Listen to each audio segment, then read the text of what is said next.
J'ai vu qu'il y avait énormément de juifs qui avaient peur dans les villes mixtes, qui fuyaient leur domicile de peur d'être attaqués par des arabes. J'ai alors pensé qu'il fallait que je vienne en aide et que je sois solidaire de mon peuple. Tu es d'où? De Tira et toi? De Lod. Et toi, tu es d'où? De Taïbé. Ah oui? J'ai des amis qui habitent à Taïbé. Mort aux Arabes, qu'est-ce que vous faites ici? Retournez d'où vous venez.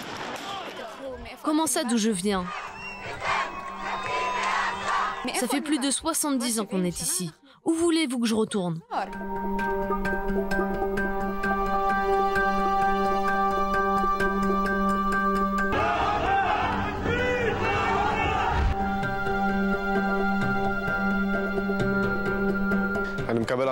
On me dit souvent, t'es arabe? Ça fait quoi d'être arabe? J'entends ça très souvent. Et les gens sont surpris quand je leur dis que je suis arabe. Et oui, je suis arabe. Je veux donner une autre image de ce que les gens pensent des gauchistes aujourd'hui. J'ai le sentiment que les jeunes sont plus doués que les adultes pour la politique.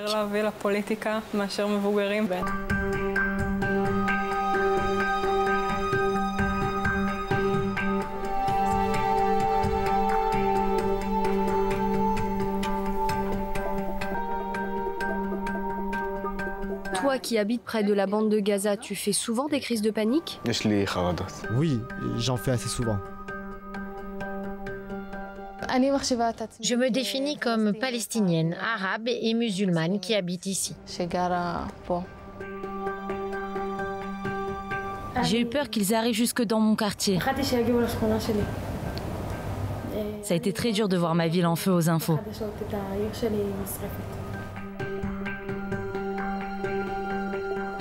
Tu penses que les émeutes intercommunautaires du mois de mai peuvent se reproduire? Oui, il y a des chances. Il y a à peine un mois, Israël était à feu et à sang. Juifs et Arabes ont frôlé la guerre civile. Dans le même temps, la guerre qui a éclaté avec le Hamas n'a fait que souffler sur les braises. Cette rencontre sera sans doute tendue pour vous tous. Je vous demanderai de faire preuve d'ouverture, parler franchement. Sentez-vous libre de dire tout ce que vous avez sur le cœur, même si vous pensez que ce que vous avez à dire n'est pas facile à entendre.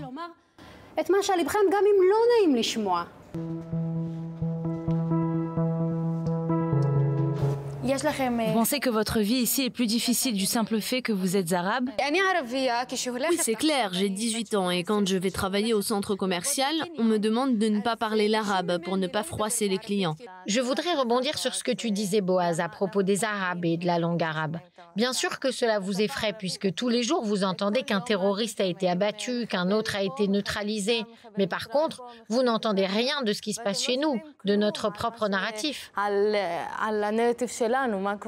J'aimerais vous poser une question. Vous aimez ce pays? Vous pensez lui devoir quelque chose? Tu accepterais de combattre contre ton propre peuple, de tuer ton propre peuple? Et toi, tu accepterais que le Hamas lance des roquettes sur ta maison? Mais le Hamas est une organisation terroriste.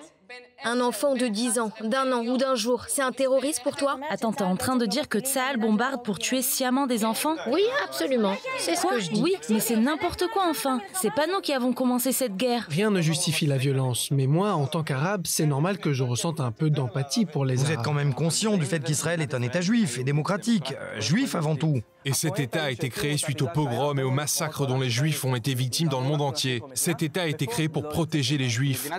Israël est un État juif qui accepte toutes ces minorités comme c'est écrit dans la déclaration d'indépendance. Tu me dis, vous n'avez qu'à établir votre propre État.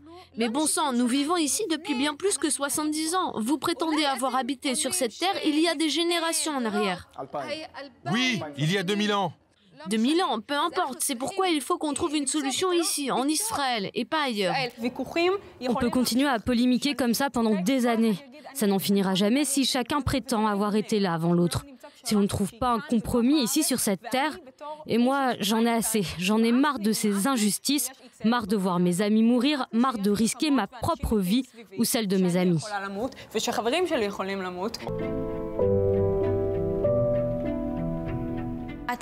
Vous entonnez l'hymne national? Vous vous figez pendant la sirène en mémoire des soldats?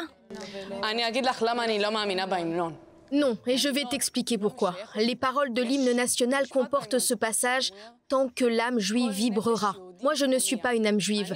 Alors, est-ce que je peux chanter cet hymne? Non, car il ne m'appartient pas. Je me tiens debout par respect. Mais dès que ce passage arrive, je m'assois. Pourquoi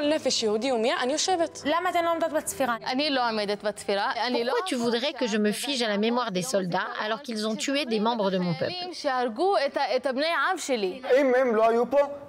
S'ils n'avaient pas été là pour nous protéger à tous, vous ne seriez pas là en train de nous parler. Personne ne pourrait avoir la discussion qu'on est en train d'avoir. Les filles, dites la vérité. Vous sortiriez avec un arabe? Moi, je suis très pratiquante, donc la réponse est non. Je ne peux pas sortir avec un arabe pour des raisons religieuses. Steve, tu es bien silencieux. Que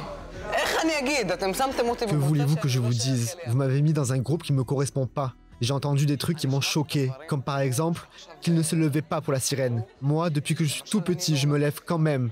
Je me lève même quand je suis à l'école. Je me lève par respect, car ces soldats sont morts. Tu ne te sens pas bien donc dans le groupe des Arabes? Et dans le groupe des Juifs? Non, non plus. Je me sens proche d'aucun des deux groupes. Je suis entre les deux. Et moi, je me considère comme un citoyen israélien, c'est tout. Non, j'ai pas trouvé mes marques ici, désolé.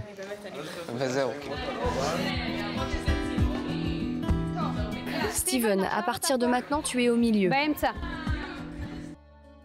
Aujourd'hui, on parle de ce qui ne va pas et de cette tragédie entre Juifs et Arabes. Mais que s'est-il passé avant, il y a 6 mois? On a vu des infirmières arabes fermer les yeux à des malades juifs du corona qui décédaient dans les hôpitaux israéliens.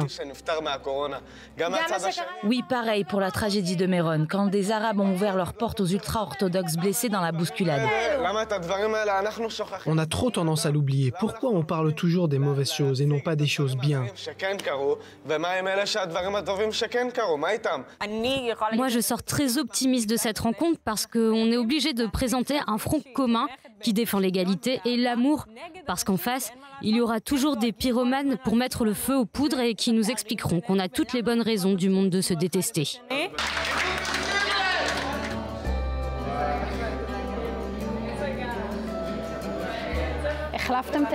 Vous avez échangé vos numéros de téléphone? On s'est échangé nos Instagram. Ah oui, c'est comme ça qu'on fait aujourd'hui. Elle est arrivée à ses fins. Oui, je vois ça. Allez, on fait un selfie. 3, 4... Wassim, viens, t'es pas dans le cadre.